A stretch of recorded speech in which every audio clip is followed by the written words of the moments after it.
সেদিক থেকে আমরা অনেক সৌন্দর্য অনেক কিছু জানি আর কি, বাংলাদেশের অনেক জেলার অনেক কিছু।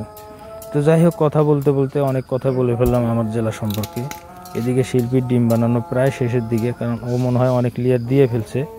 আপনারা হয়তো খেয়াল করেছেন ডিমটা কয়েকটা স্তর দিতে হয়, মানে প্রথমে শুধু ডিম ভেজে নেবে, তারপরে যে উপকরণগুলো আপনারা হয়তো খেয়াল করেছেন ওগুলো দেওয়ার পরে এই দেখতে পাচ্ছেন আপনারা কয়েক লেয়ার দেওয়ার কারণে ডিমটার একবারে ভিতর থেকে বাহির পর্যন্ত একই রকম টেস্ট আসবে, মানে কাঁচা থাকবে না আর কি ভিতরে। এর কারণ হলো ও পর্যায়ক্রমে ডিমটা ভাজানো, মানে তেলে ভাজতেছে।